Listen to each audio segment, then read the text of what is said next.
la famille. L'amour et la paix dans chaque foyer. Un chemin de foi pour tout transformer. Pour les cœurs unis sous sa lumière. Une espérance qui traverse les frontières et Dieu restaure.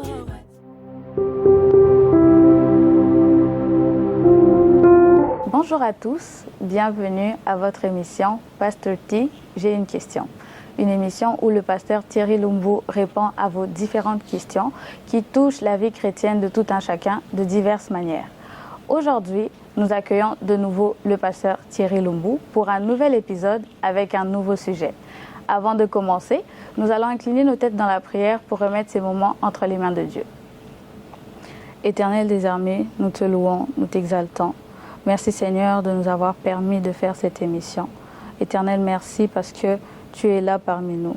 Yahweh, je prie que cette émission puisse édifier quelqu'un, que cette émission puisse enseigner quelqu'un, que ce qui sera dit puisse toucher un cœur, puisse conduire quelqu'un à faire le bon choix, à emprunter le bon chemin dans sa vie chrétienne. Je te prie, Éternel, que tu sois l'utilisateur du pasteur Thierry, que tu l'utilises pour édifier, enseigner ton peuple. Que la gloire et la louange te reviennent, toi qui règnes d'éternité en éternité, dans le nom de Jésus. Amen. Bonjour pasteur Thierry. Bonjour Ruth. Très heureuse de vous retrouver à nouveau pour un nouvel épisode. Moi aussi, ça fait plaisir de revenir encore auprès du peuple de Dieu. Oui. Aujourd'hui, nous avons un nouveau sujet. Ok. On continue sur la lancée de Dieu est. Et les questions ont été regroupées autour du thème Dieu et mes études. D'accord. Un très bon sujet pour les étudiants, Exactement. les universitaires, au secondaire, ainsi de suite. C'est bon. Je vais vous poser la première question. La personne l'a formulée comme suit. On m'a toujours dit que ma vie est importante pour Dieu. Mais qu'est-ce qui prouve que mes études sont importantes pour Dieu? Est-ce que c'est vraiment important pour Dieu qu'on étudie? Parce que on pourrait penser le contraire. Hein? Je comprends. Vous savez, vu que l'homme est matière, il pense qu'il est matière, il pense que Dieu s'intéresse seulement du côté esprit. Okay. Et Dieu n'a pas fait l'homme seulement matière, il a fait l'homme d'abord esprit, et puis il l'a mis dans une matière, et puis il lui a donné aussi ce qu'on appelle une âme qui a des émotions, des sentiments. D'accord. Donc, le fait que Dieu a fait cela, se montre que la personne de l'homme, c'est d'abord l'esprit. Et Dieu est esprit et il veut que nous communions avec lui en esprit. Alors, Dieu s'intéresse donc à chaque domaine de notre vie, chaque partie, parce que le corps influence l'esprit, l'âme influence l'esprit. Bien que l'homme est d'abord esprit, mais tout ce qui l'enveloppe l'influence. Donc, c'est comme vous dire quoi? Par exemple, si tu es malade, ça influence aussi ta vie, ta communion avec Dieu, tu n'arrives même pas à bien prier, et tout ça.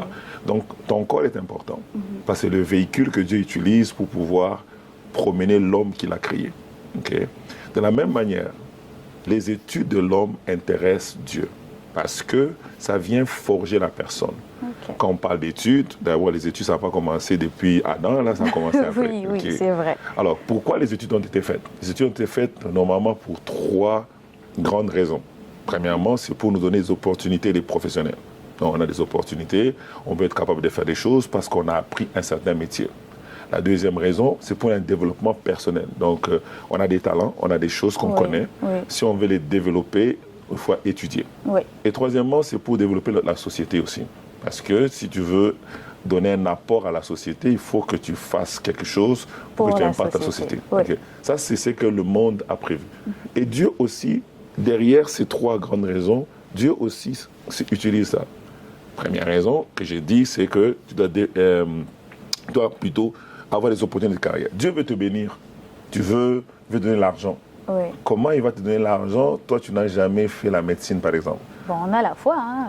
On croit que Dieu est capable de faire ouvrir les écluses des cieux. Mais Dieu travaille. Il bénit l'œuvre de tes mains. La Bible dit, l'Éternel bénit l'œuvre de tes mains. Il faut qu'il y ait une œuvre pour que Dieu la bénisse. Mais si tu ne fais rien, c'est comme rien multiplié par 1 million, ça donne rien.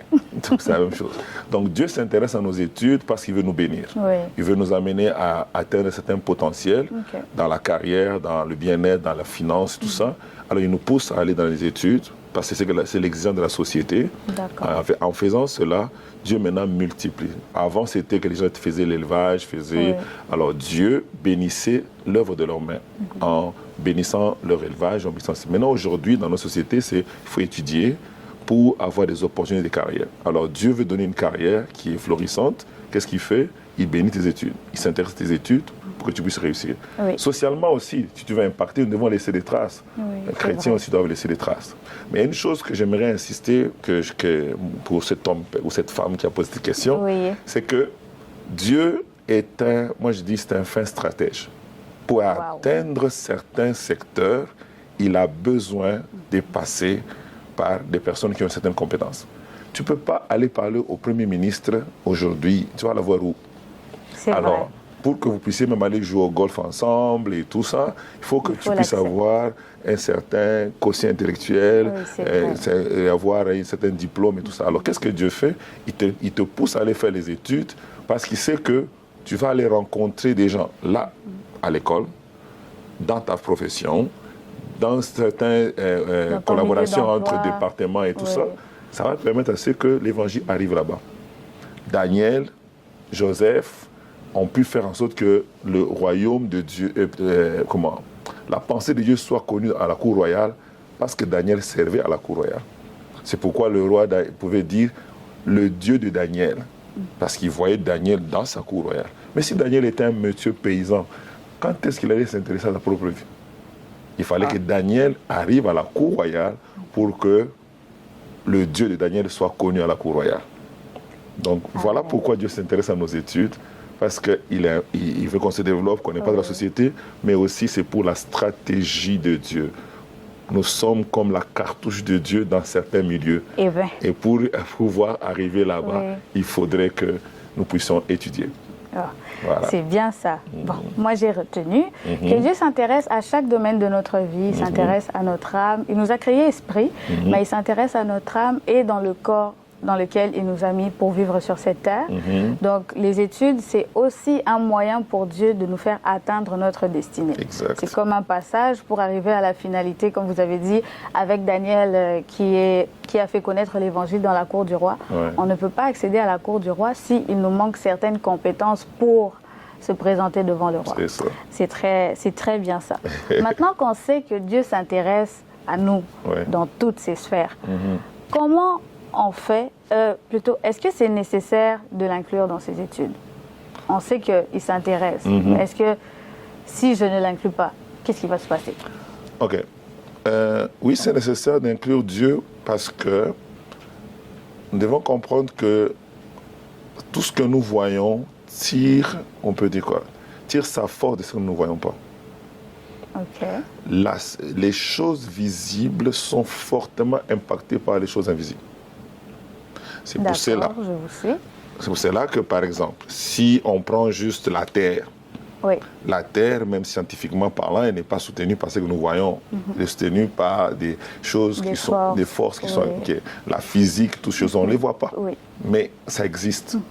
Alors, le fait que nous n'avons pas, la capacité de voir ce qui n'existe pas, on a besoin, c'est dans notre avantage d'avoir dans notre poche celui qui peut voir ce qui n'existe pas. Si tu as quelqu'un, c'est comme si tu es dans la vie, tu ne sais pas cuisiner, mais si tu prends au moins un cuisinier, au moins tu sais que non, je vais bien manger. C'est la même chose. Dieu est capable de pouvoir influencer la sphère surnaturelle. Parce que quand nous allons étudier, il y a des forces, il y a des puissances qui peuvent nous empêcher d'étudier. Il y a des gens qui étudient, mais qui sont fils du diable, qui travaillent aussi combattre notre vie, notre lancée, notre progrès. Mais en ayant Dieu de notre côté, on s'assure de réussir. Et l'autre chose, notre capacité peut se sentir limitée, mais avec Dieu, on va y réussir. C'est pourquoi la Bible dit, avec Dieu, nous ferons des exploits. Donc les exploits, on les fait avec Dieu. C'est Dieu qui nous capacite, c'est Dieu qui multiplie nos talents, nos dons. Il nous donne de la vitesse dans certaines choses. Amen. Donc voilà pourquoi j'ai dit à cette personne-là, il est important que tu puisses avoir Dieu parce que Dieu va te faire grâce. Et aussi, tu as besoin de Dieu pour qu'il t'oriente. Parce que la Bible dit, telle voie paraît droite, mais son issue conduit à la mort. Des fois, on pense qu'on se connaît. Oh, moi, je pense que je suis fort en mathématiques et tout ça. Et il y a même des gens, peut-être si on fait un sondage, on peut voir à nos téléspectateurs. Parce qu'on peut trouver des gens qui avaient, quand il avait 8 ans, ils voulaient devenir médecin. À 15 ans, tu as voulu devenir mécanicien.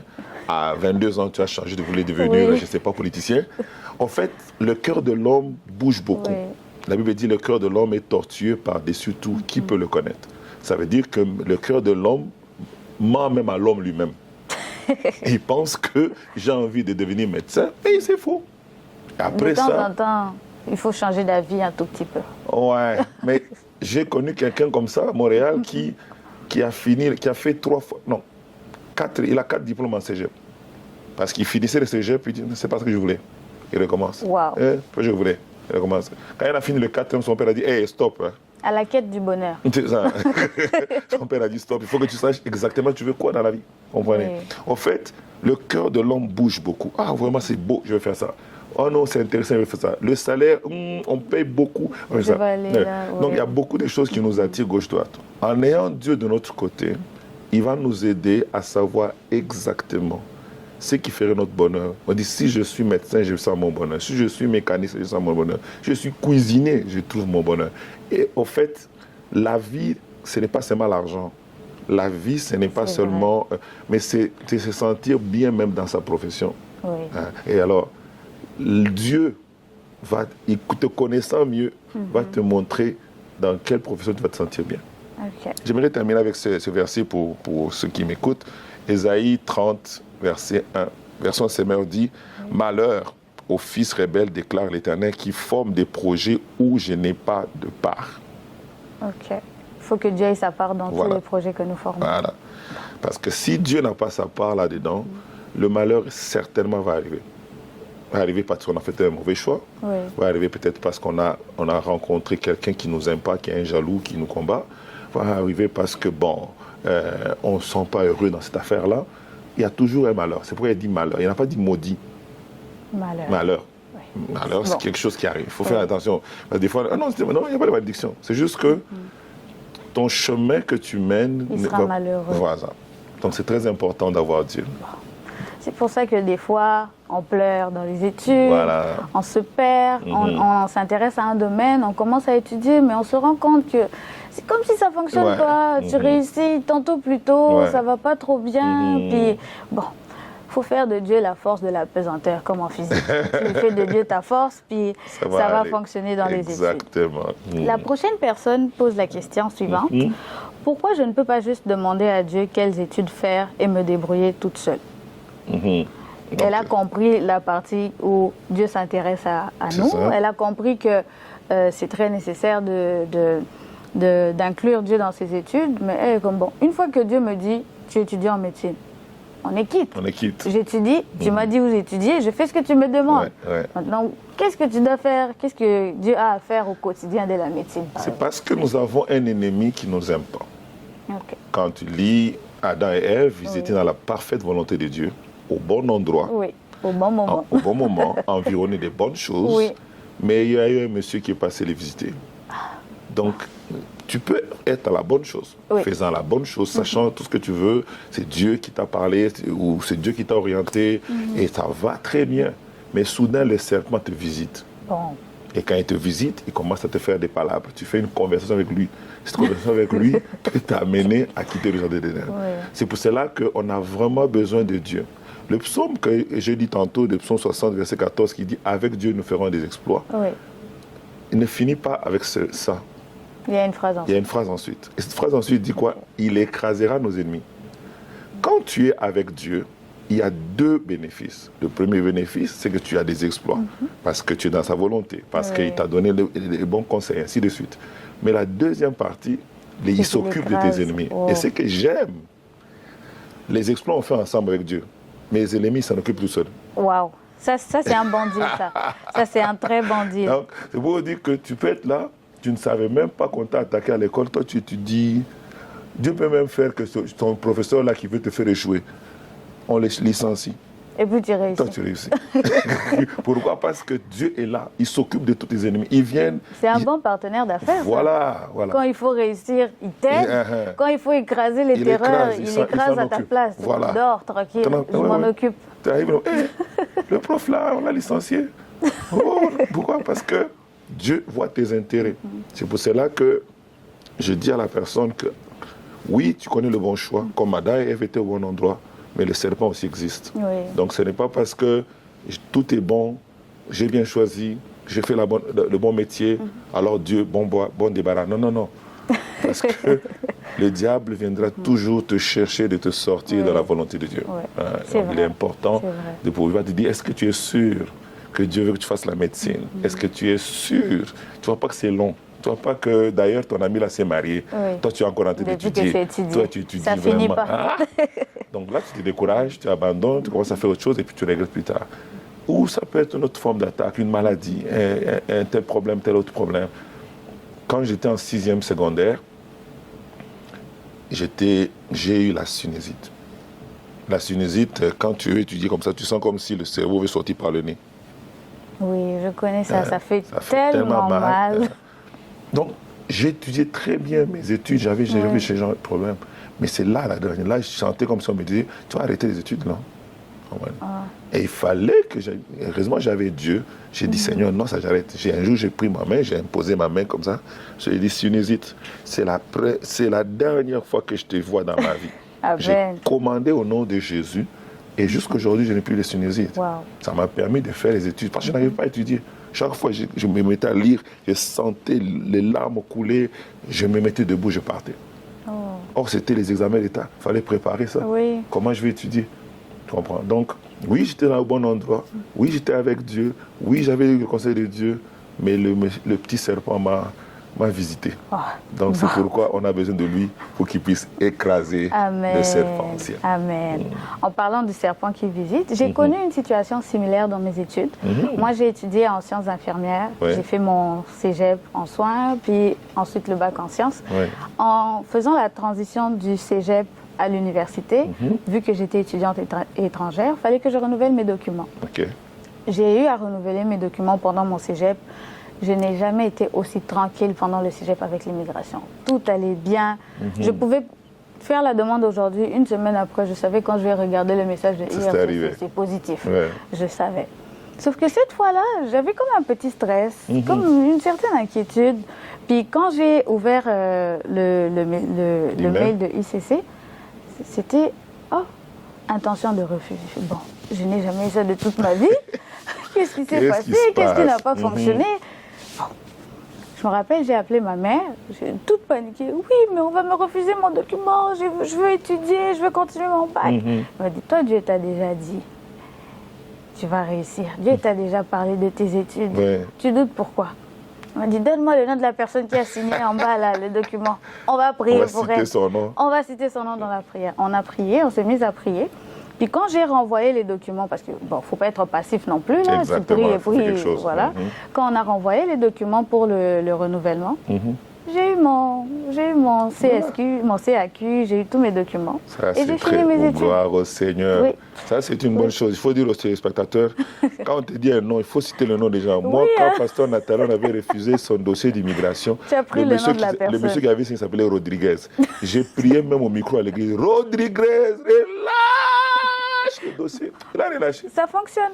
Ça fonctionne. Il ne faut pas prier en général, il faut citer le nom des gens. Oui, en particulier dans les détails. C'est ça. La dernière question pour cette émission. Comment je dois faire pour que Dieu m'accompagne durant mon parcours académique? Ok, bonne question.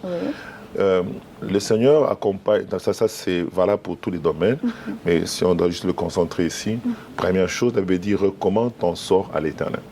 Au fait, Dieu aime toujours qu'on l'invite.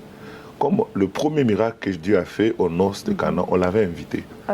Dieu aime qu'on l'invite. Donc, il faut que tu invites Dieu. Tu dis, Seigneur, voici mes études, j'ai besoin de toi. Tu l'invites au début, tu l'invites pendant, tu l'invites avant tes examens, tu l'invites. Dieu veut qu'on l'invite. Dieu, il aime constamment qu'on l'invite. Même quand les enfants, les fils d'Emmaüs étaient en train de marcher avec Jésus à côté, et puis il dit que quand ils sont arrivés à un endroit, il parut comme s'ils voulaient partir. Et puis ils ont dit, hey, tu ne peux pas rester avec nous, ami avec nous. Dieu aime. Il va faire comme s'il semblait veut partir. Invitations. Il aime les invitations. Ça le flatte. Voilà. Il veut se sentir désiré. Oui. Donc il faut dire à Dieu, Seigneur, je te veux dans mes études. Ça, c'est la première chose qu'on fait quand on veut que Dieu nous accompagne dans nos études. La deuxième chose, il faut que tu fasses les choses pour sa gloire. D'accord. Parce que Dieu se pose la question, oui, tu m'as invité, mais c'est pourquoi? Pour que tu m'accompagnes. Quel est mon intérêt dedans? Ok. C'est comme ça que comment ça s'appelle, Anne demandait un enfant. Elle a invité Dieu pour sa maternité, mais Dieu ne répondait pas. Jusqu'à ce qu'elle dit à Dieu, si tu me donnes cet enfant, je te le redonnerai et qu'il va te servir. Dieu dit, il y a mon intérêt. C'est vraiment un partenariat. Voilà. Alors là, maintenant, Dieu fait quoi? Il s'implique. Donc, il faut que Dieu trouve sa place. La Bible dit, dans 1 Corinthiens 10, 31, il dit, fais tout pour la gloire de Dieu. Donc, quand tu veux que Dieu t'accompagne dans tes études, il se pose la question, tu veux devenir ingénieur, pourquoi? Qu'est-ce que moi je gagne dedans? C'est juste pour que tu puisses monter dans ton village que tu es le premier ingénieur, ou que tu montres à ta famille que tu es intelligente. Mais si tu montres à Dieu que, écoute, je veux ça pour ta gloire, dans tel secteur, de telle manière, pour atteindre les personnes que je veux parler l'évangile, ou tu essaies de montrer à Dieu une raison qui montre que Dieu trie son avantage dedans. Ou quelqu'un peut dire, moi je veux avoir beaucoup d'argent, comme ça je veux soutenir les missions, ou des choses comme ça. Peu importe la raison, mais il faut que cette raison aille toucher le cœur de Dieu. Quand Dieu sent ça, il t'accompagne. Parce qu'il sait que, à la fin là, tu vois clair, lui aussi voit clair. Il ne faut pas qu'un soit perdu dans le partenariat. Non. Dieu, il veut ça. C'est pourquoi j'invite la personne, deux choses très simples. Recommande ton sort à l'Éternel souvent. Oui. Tu recommandes tes études, tu recommandes des choses. Quand tu as des difficultés, au lieu de pleurer, tu recommandes ça à Dieu. Seigneur, mon professeur, telle chose, telle chose. Ne sois pas prétentieux. Tu dois étudier, mais tu recommandes ça aussi entre les mains de Dieu. Seigneur, j'étais professeur là, la manière dont il explique là, je ne comprends rien. Est-ce que tu peux me faire grâce de comprendre? Et il peut te donner la grâce de comprendre directement, il peut te donner plutôt des idées aussi. Il dit, on va voir Rod, il va t'expliquer. C'est toujours les réponses de Dieu. Moi, une fois, il m'avait dit, va voir le professeur. Je suis allé voir le professeur. Le professeur a dit, il n'y a pas de problème. Et qu'est-ce que le professeur faisait? À chaque midi, j'allais dans son bureau. Puis, il m'expliquait, on faisait des examens ensemble et tout. J'ai reçu mon cours. Donc, des fois, on a peur. Je dis, je pose en classe. Parce que moi, je voyais en classe, il répondait vite. J'ai dit, non, je vais l'attraper. Parce que, alors, il faut juste recommander son sort. Mais le plus important, j'insiste, que beaucoup d'entre nous oublions, qu'est-ce que Dieu gagne dans cette affaire? Il faut qu'il voie sa gloire. Est-ce que les gens quand ils vont voir que tu as réussi, ils vont dire gloire à Dieu, ils vont dire, cet enfant, très intelligent, ou très intelligent. Voilà un peu ce que je peux dire, comment on peut faire pour que Dieu nous accompagne. Gloire à Dieu, gloire à Dieu. Donc, n'oublions pas que c'est important d'inclure Dieu dans ses études. Dieu s'intéresse à chaque parcelle de notre personne. Les études font partie de nous. C'est important d'étudier. Donc, c'est nécessaire pour un chrétien qui étudie, qui entreprend dans ses études, d'inviter Dieu. D'inviter Dieu, d'inviter ton partenaire qui puisse t'accompagner à réviser, payer les frais, tout, parler au professeur dans chaque coin des études. Inviter Dieu, c'est important. Invite-le en tant que partenaire, pas en tant que suppléant ou ton petit frère qui te suit pour terroriser les gens quand il le faut. Et surtout, n'oublions pas que Dieu doit trouver son intérêt dans nos études. Amen. Si son intérêt n'est pas présent, l'invitation ne servira à rien. C'est ça. Merci beaucoup, Pasteur Thierry. Plaisir. Merci pour cette émission. Que Dieu vous bénisse abondamment. Amen.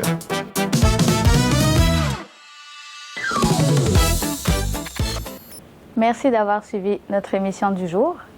Merci d'être nos fidèles abonnés. Que Dieu vous bénisse abondamment. N'oubliez pas de nous suivre sur nos réseaux Instagram, Facebook. Nous avons également une chaîne WhatsApp, TikTok et sur notre page. Sur tous ces différents réseaux et sur notre page, vous avez juste à écrire Thierry Lumbu et vous allez nous retrouver. Pour vos questions, vous pouvez les poser en commentaire sous la vidéo YouTube. Vous pouvez également nous les envoyer au www.thierrylumbu.com.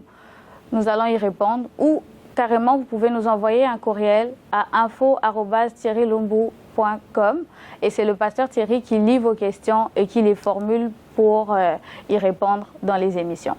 Que Dieu vous bénisse. Nous allons juste prier un tout petit peu avant de se dire au revoir. Éternel, merci. Merci d'avoir été présent parmi nous. Merci pour cette belle émission que tu nous as permis de tourner. Merci d'avoir enseigné, merci d'avoir édifié. Merci parce que maintenant nous comprenons que nous avons besoin de toi dans nos études.